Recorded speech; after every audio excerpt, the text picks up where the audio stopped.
Assalamualaikum warahmatullahi wabarakatuh. Bismillahirrahmanirrahim. Alhamdulillahirrabbilalamin. Wabihi nasta'inu ala umuri dunya waddin. Wassalatu wassalamu ala asyrafil anbiya'i wal mursalin Sayyidina wa maulana Muhammadin wa ala alihi wa sahbihi ajma'in, amma ba'du. Kepada yang terhormat Romo Kiai Haji Muhammad Idris Jamaluddin dan Ibu Hajah Muhimah Falasifa selaku pengasuh Pondok Pesantren Al-Muhibin Putri, kepada Bapak Hanifuddin Mahdum dan Ibu Khairatul Idawati selaku pencetus metode gerakan aksi pasti literasi, kepada yang terhormat Ustadz Ahmad Indomi selaku mudir Madrasah Diniyah, kepada ayah ibu di rumah yang selalu mendoakan saya, dan kepada teman-teman kelas 6 yang berbahagia. Nama saya Harisatun Nisa. Saya akan menjelaskan materi tentang takarub dengan sembelihan. Yang pertama di sini ada saya menggambar tentang makna global. Di sini pada ayat pertama, yakni pada surat Al-Hajj ayat 36, di sini Allah telah menciptakan unta untuk orang-orang yang beriman, dan Allah memerintahkan untuk memakan dan membagikannya kepada orang-orang fakir miskin. Allah menciptakan unta itu untuk Allah menciptakan unta dan mengiringnya ke Baitullah, mengalunginya, menandainya, menyembelihnya serta menjadikannya sebagai santapan untuk orang-orang yang terdapat banyak sekali manfaat bagi kalian dan pahala di akhirat. Pada surat Al-Hajj ayat 37, di situ Allah menjelaskan bahwa kalau kita menyembelih unta itu bukan dagingnya yang sampai di surga, melainkan ketaatan kita dan ketakwaan kita yang akan sampai di surga. Poin yang kedua, saya menggambar tentang kandungan hukum yang terdapat pada surat Al-Hajj ayat 36 dan 37, yaitu yang pertama, apakah lafaz bud'ah itu harus tertuju pada unta dan sapi? Di sini ada perbedaan pendapat oleh para ulama, yaitu yang pertama, para ulama itu sepakat kalau bud'ah itu termasuk jenis unta, baik unta jantan atau unta betina. Menurut mazhab Hanafi, Imam Atha dan Sa'id, lafaz bud'ah itu bisa digunakan untuk unta dan untuk sapi. Jadi lafaz bud'ah itu termasuk lafaz yang mustarak, yaitu satu lafaz tapi memiliki dua arti. Selanjutnya, menurut mazhab Syafi'i dan para mujtahid, mereka berpendapat kalau lafaz bud'ah itu hanya untuk unta saja. Jadi lafaz bud'ah itu menurut mereka termasuk majaz. Jika diartikan sapi itu termasuk majaz, karena unta dan sapi kan sama-sama bisa untuk berkorban 7 orang. Gitu.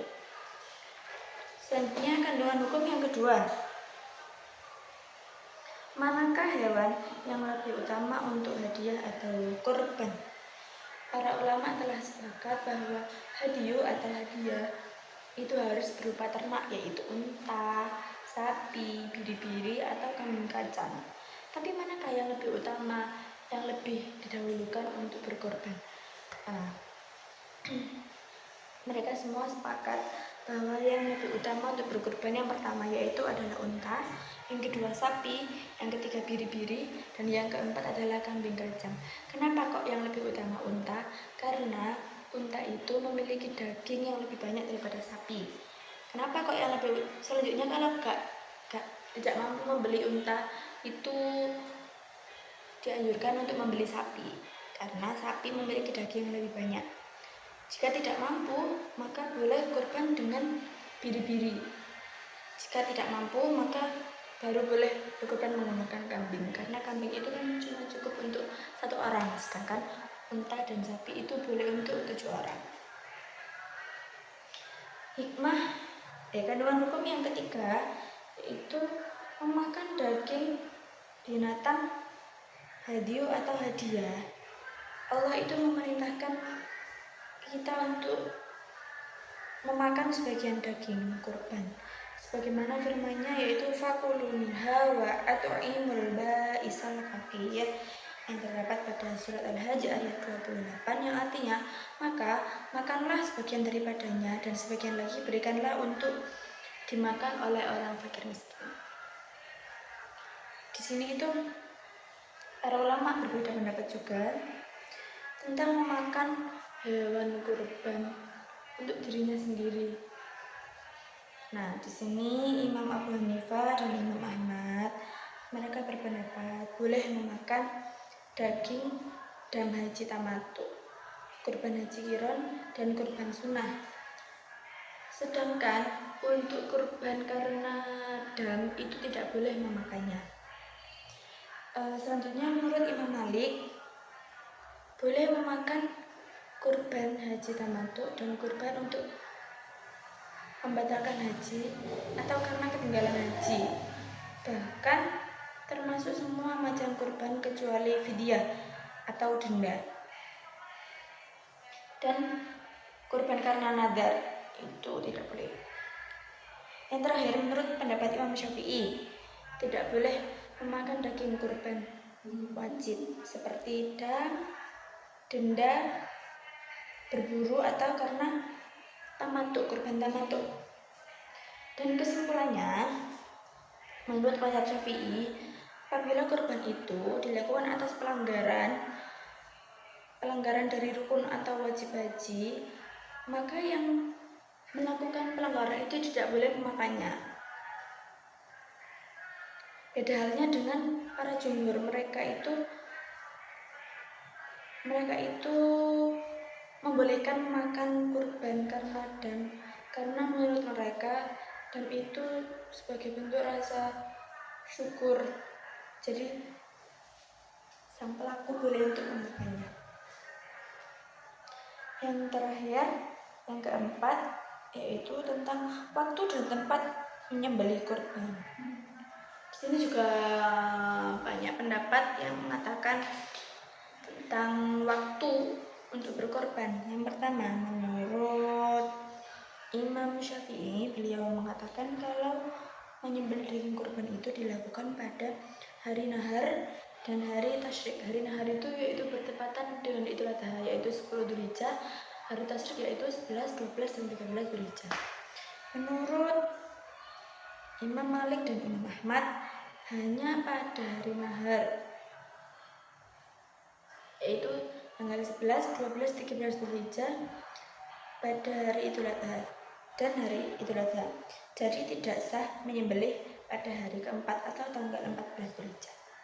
Menurut Imam Hanafi, Maliki, dan Hambali, mereka mengatakan kalau menyembelih kurban itu boleh kapan saja, tidak harus pada hari nahar atau hari tasyrik.